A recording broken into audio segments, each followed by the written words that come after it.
O Canal de Suez, visto do nível do chão, não tem nada de épico. Não é uma fortaleza medieval, não é uma muralha de pedra, não é um portão com torres. É água. Uma faixa de água cortando um deserto que parece infinito. E ainda assim, no início da Primeira Guerra Mundial, essa faixa de água sustentava um império inteiro e ameaçava quebrar, de uma vez, a lógica do poder britânico no mundo. Imagine o mapa como um corpo e Suez como uma artéria. Todo o que o Império Britânico dizia ser, conexão com a Índia, circulação de tropas, comércio, prestígio, a promessa de chegar rápido onde fosse necessário, passava ali. Sem Suez, o caminho para a Índia e o Extremo Oriente voltava a ser o contorno do Cabo da Boa Esperança. Mais semanas no mar, mais carvão, mais riscos, mais navios amarrados a rotas longas em vez de disponíveis para a guerra. E é por isso que quando o mundo entra em guerra, o canal deixa de ser infraestrutura e vira objetivo. Não necessariamente para ser tomado por um exército e mantido para sempre, embora isso estivesse no horizonte de alguns planejadores, mas para ser interrompido. Uma interrupção curta, bem cronometrada, já bastaria para produzir pânico logístico, instabilidade política no Egito e uma onda de efeitos no Oriente Médio. A guerra moderna não depende só de batalhas, depende de fluxo. E o fluxo, ali, era um filete de água no meio do nada. Agora, o que torna essa história cinematográfica não é apenas o valor geopolítico do canal. É o contraste brutal entre a grandiosidade do objetivo e a materialidade da defesa. Postos espalhados em dunas, patrulhas montadas, trincheiras improvisadas em areia que o vento insiste em desfazer e, acima de tudo, a guerra contra a distância e a sede. No Sinai, antes de qualquer campanha, existe um problema anterior a todos os problemas.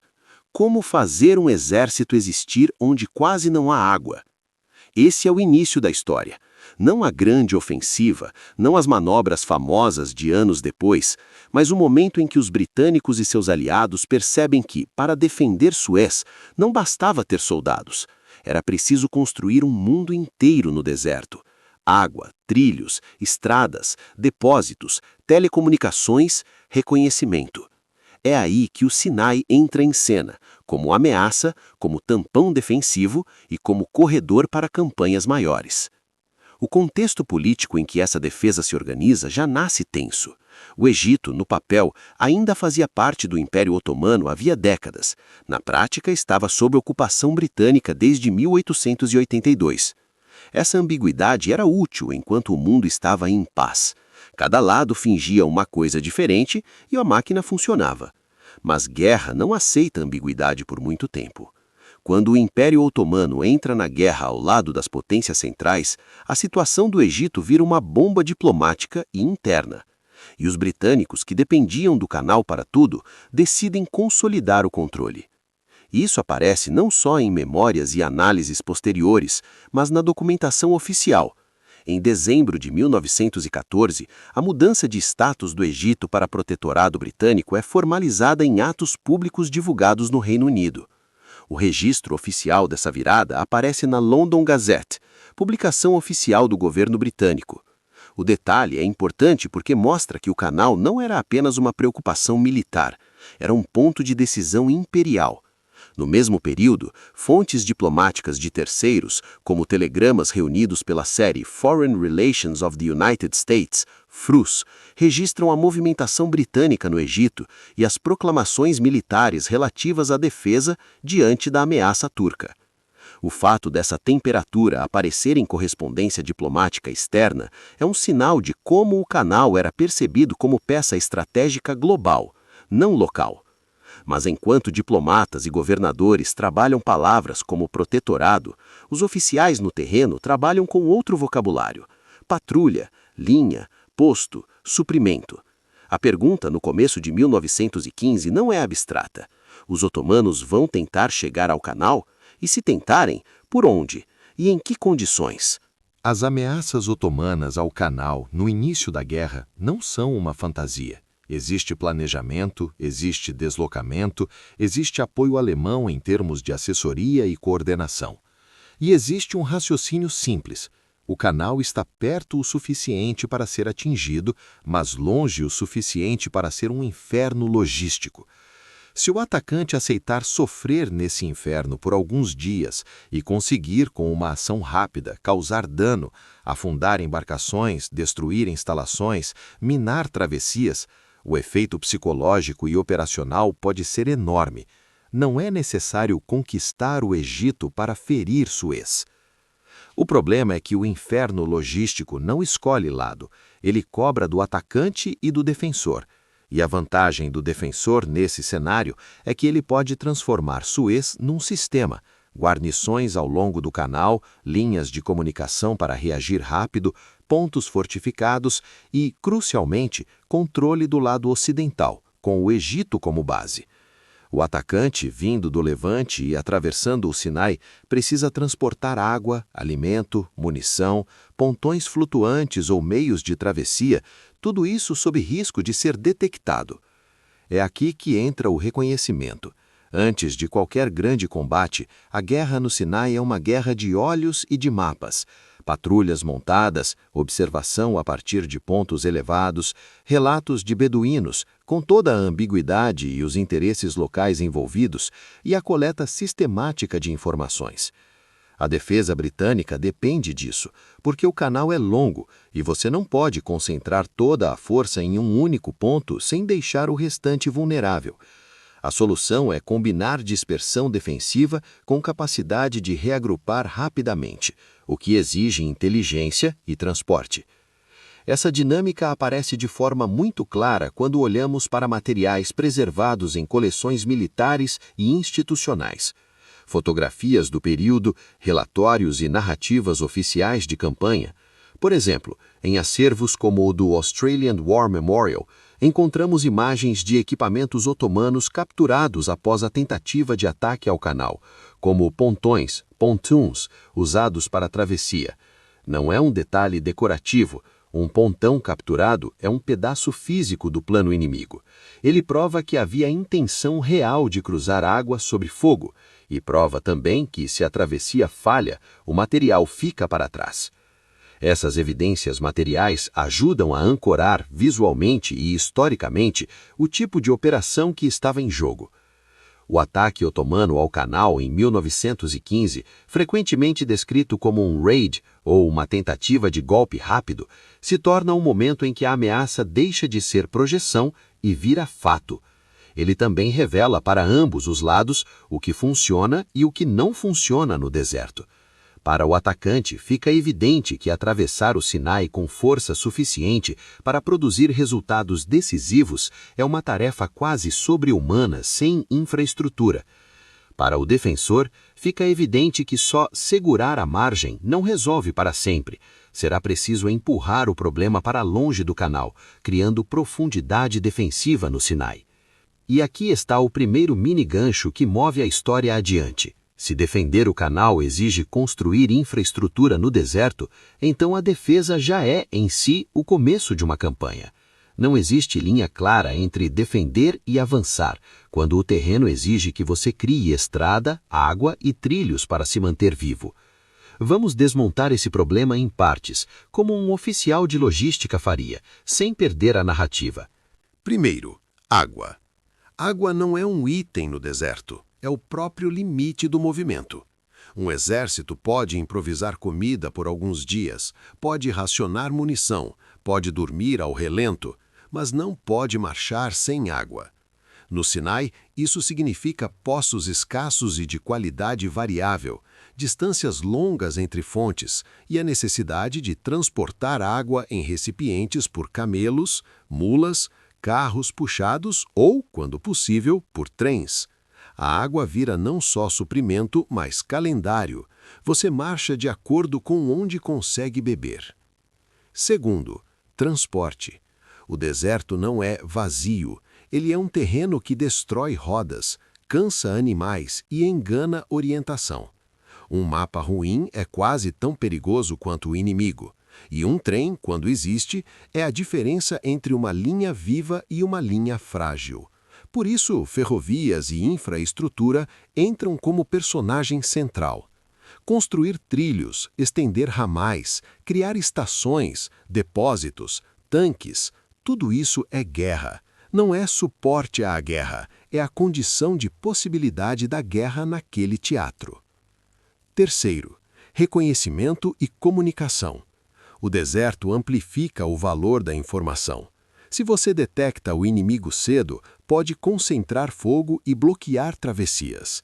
Se você erra, pode reagir tarde demais, porque mover tropas no deserto leva tempo e custa água. Assim, patrulhas montadas e unidades móveis tornam-se essenciais, e a estrutura de telégrafo-telefone, onde disponível, ganha peso estratégico. Quarto, a dimensão política: Egito, Império Otomano e as populações locais. O canal atravessa um espaço onde não existe guerra limpa entre exércitos regulares, apenas.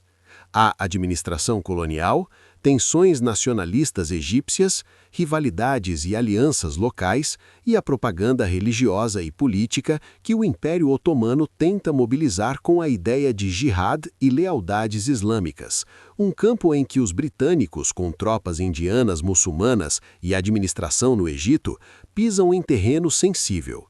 Não se trata de aceitar ou repetir propaganda, mas de entender que ela existia e que afetava decisões. No nível oficial, tudo isso aparece em comunicados, proclamações e relatórios. Um exemplo importante para a moldura política: os registros diplomáticos norte-americanos no FRUS incluem telegramas que observam proclamações britânicas no Egito relacionadas à defesa contra a Turquia no fim de 1914.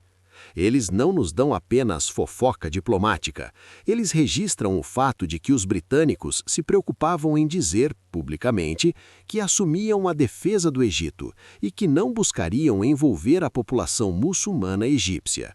Uma escolha de linguagem que revela um medo político real: provocar reação interna enquanto se prepara para um possível ataque externo. Enquanto isso, a defesa militar do canal é estruturada de forma a cobrir pontos prováveis de ataque. Em termos simples, você não precisa proteger cada metro com a mesma intensidade. Você precisa proteger travessias e acessos. O atacante, para causar dano ou cruzar, precisa se aproximar em locais onde a margem permite montagem de pontes ou botes, onde há caminhos do deserto que chegam ao canal e onde a cobertura de fogo defensivo é menos intensa. A defesa, então, combina postos e fortins com patrulhas e reserva móvel. Isso é doutrina prática: segurar pontos críticos e reagir com velocidade. No ataque de 1915, a tentativa de cruzar o canal expõe as limitações otomanas. Pontões e botes são usados, alguns são capturados, como mostram as fotografias preservadas no AWM. Isso não é uma vitória mágica, é o resultado de um equilíbrio de fogo, preparação e, sobretudo, do fato de o atacante chegar exausto, com linhas longas atrás de si. A travessia sob fogo é um problema universal. No Sinai, ela se torna quase insolúvel quando o inimigo está em posição preparada e você não tem como sustentar o esforço por muitos dias. Mas é importante não reduzir a ameaça a uma tentativa fadada ao fracasso.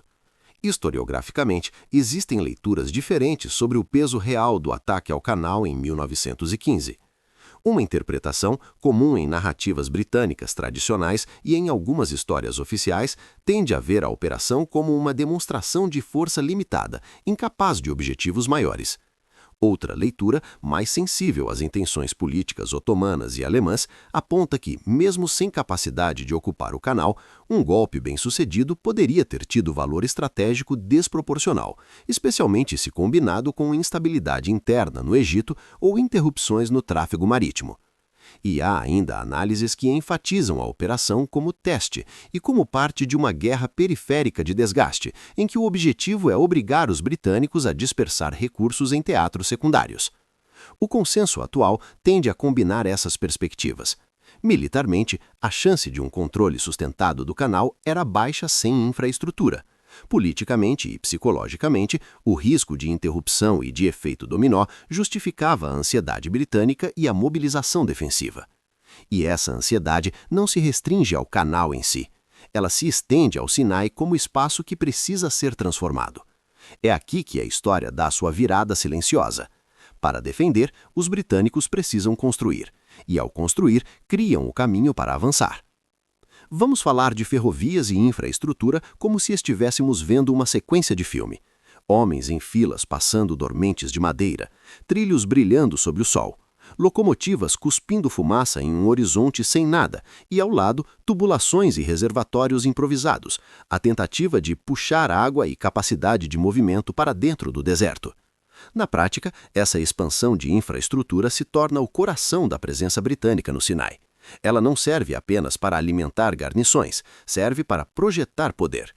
Quando uma ferrovia chega mais longe, a patrulha chega mais longe. Quando a água chega mais longe, o acampamento pode existir mais longe. E quando o acampamento existe, o deserto deixa de ser barreira absoluta e vira corredor.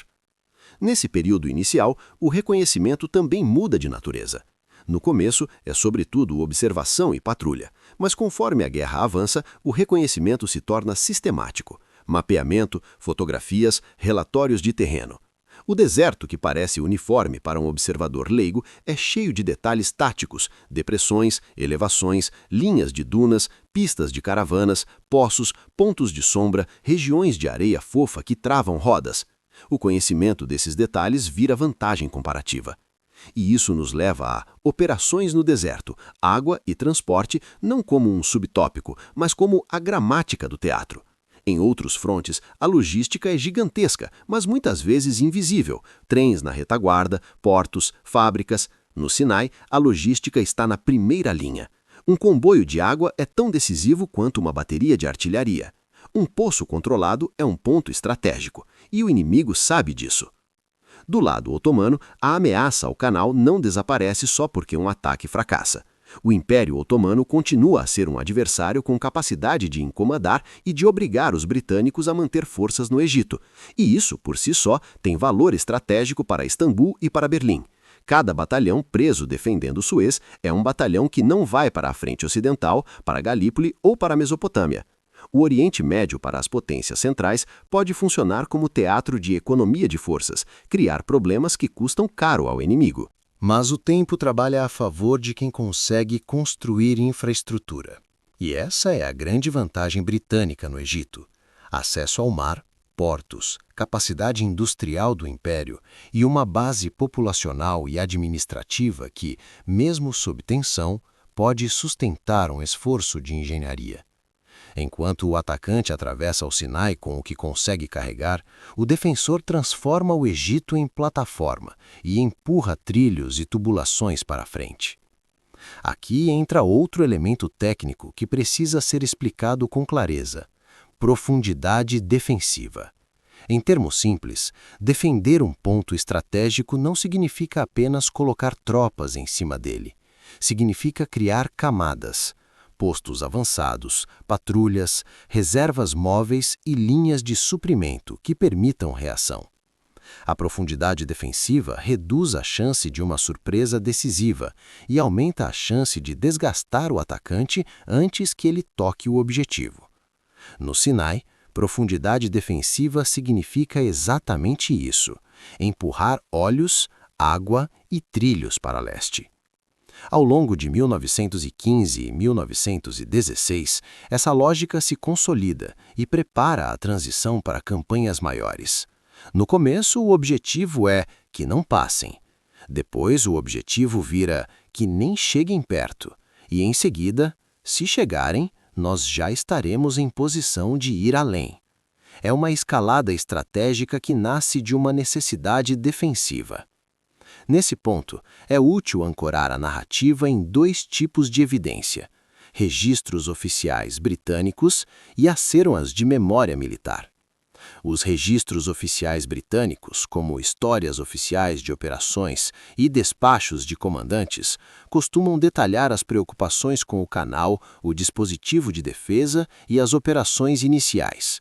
Mesmo quando não temos em mãos cada ordem específica de unidade, temos a moldura institucional e as descrições estruturadas por quem tinha a obrigação de reportar ao governo e ao público.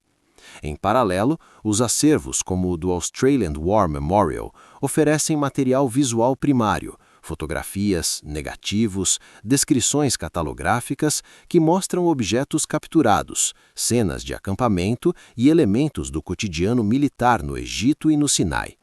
Uma fotografia de pontões turcos capturados, com data aproximada e localização, é uma peça de evidência tão concreta quanto um parágrafo de relatório. Ela mostra que a travessia foi tentada, como foi tentada e o que ficou pelo caminho. Agora, para manter o ritmo, vamos colocar uma pergunta que empurra o espectador para a frente. Como se vence um inimigo que não está na sua frente, mas além de um deserto que quer matar você antes dele? A resposta está em 3 verbos: medir, abastecer, mover. Medir é reconhecer. Medir distância até poços, medir tempo de marcha, medir consumo de água por homem e por animal, medir capacidade de carga. Abastecer é construir cadeia logística, depósitos, comboios, proteção de linhas, manutenção. Mover é escolher a forma de combate que o terreno permite, e o terreno do Sinai favorece mobilidade, especialmente montada, e operações de alcance, desde que a logística sustente. Por isso, as unidades montadas e a adaptação de tropas do Império a esse tipo de guerra ganham importância. Cavalos e camelos não são romantismo, são tecnologia adequada ao ambiente. Mas tecnologia também tem custo. Animais precisam de água e alimento. Então, escolher mobilidade significa aumentar a pressão logística. Cada decisão tática tem sombra logística. Essa é uma das razões pelas quais ferrovias se tornam tão decisivas. Elas permitem transportar grandes quantidades de suprimento com regularidade, reduzindo o número de animais e homens necessários apenas para carregar água. O trem libera a força combatente, e isso, gradualmente, muda a relação de forças no deserto. No campo diplomático e administrativo, a importância do canal aparece na linguagem do Estado. O protetorado britânico no Egito, formalizado em dezembro de 1914, não é apenas um ato simbólico, é uma forma de reduzir incertezas legais e políticas em plena guerra, garantindo que a defesa do canal e a administração do Egito estejam sob comando britânico, sem as ambiguidades anteriores. Isso não elimina tensões, pelo contrário, muitas se intensificam, mas cria uma base de autoridade para requisições, censura, mobilização de recursos e segurança interna. Em outras palavras, o canal exige controle político do entorno. E do lado otomano, a ameaça ao canal se encaixa numa estratégia mais ampla de guerra no Oriente Médio, que inclui outras frentes. A pressão sobre Suez se relaciona, de forma indireta, com campanhas e decisões em Galípoli, Dardanelos e na Mesopotâmia. Não porque tudo seja um plano único, perfeitamente coordenado, mas porque recursos são finitos e escolhas se conectam. O medo britânico de um golpe no canal convive com decisões em outros teatros, e isso é parte do drama estratégico da guerra. Você nunca tem tropas suficientes para tudo ao mesmo tempo. O resultado, no início, é uma defesa robusta e uma aprendizagem rápida. A travessia otomana do Sinai para atacar o canal em 1915 mostra que a ameaça existe, mas também mostra que sem infraestrutura, o atacante chega no limite. Para o defensor, a lição é dupla. A margem do canal pode ser defendida e o deserto, se for organizado, pode ser transformado em zona de segurança. É a partir daí que a história se encaminha para a transição para campanhas maiores. Porque uma vez que a infraestrutura avança e a profundidade defensiva cresce, a pergunta muda. Não é mais apenas como impedir outro ataque. É o que fazer com a capacidade recém-criada. E a resposta, historicamente, será uma campanha que extrapola o Sinai e mira a Palestina, com fases, reveses e reorganizações. Mas neste vídeo, o foco é o início, o momento em que o canal e o Sinai deixam de ser cenário e se tornam motor. Antes de encerrar, vale olhar rapidamente para como os historiadores interpretam essa fase inicial. Uma linha mais tradicional, centrada na estratégia imperial britânica, enxerga o canal como artéria do império e o Sinai como glacis defensivo, uma faixa de terreno a ser controlada para impedir que o inimigo chegue ao ponto vital. Outra linha, mais atenta à história do Oriente Médio e às dinâmicas locais, enfatiza que o Egito não era apenas base britânica, mas uma sociedade sob pressão, em que decisões de guerra impactavam economia, trabalho, inflação e política, e que o protetorado e a militarização do canal têm consequências internas profundas. Uma terceira linha, que dialoga com história militar operacional, destaca o Sinai como laboratório de guerra de mobilidade e de engenharia logística, onde a construção de infraestrutura foi decisiva para o sucesso posterior. Hoje, a interpretação mais aceita tende a ser uma síntese. O canal é vital para o império, a ameaça otomana é real, mas limitada por logística, e a resposta britânica cria, involuntariamente, as condições materiais para expandir a guerra para além da defesa. O que torna essa história poderosa é que ela nos lembra de algo que às vezes esquecemos quando falamos de guerra em termos de batalhas famosas. Impérios não caem apenas por derrotas em campo, eles podem sangrar por gargalos. E Suez era um gargalo tão estreito quanto essencial. Então, quando você vir imagens de um pontão turco capturado na margem do canal ou de trilhos avançando para dentro do Sinai, lembre-se, ali está a guerra como ela realmente é. Não só tiros e bandeiras, mas água medida em galões, madeira e ferro arrastados pela areia e decisões tomadas em gabinetes, registradas em proclamações oficiais, telegramas diplomáticos e despachos militares, que transformam uma faixa de água num dos centros nervosos do século XX. E a promessa que fica no ar, como último gancho, é simples. Quando a defesa vira a infraestrutura vira ofensiva. O canal de Suez não é apenas o que se protege, é o que permite avançar. E o deserto do Sinai, que parecia intransponível, começa a ser domesticado, trilho por trilho, poço por poço, até abrir caminho para campanhas muito maiores.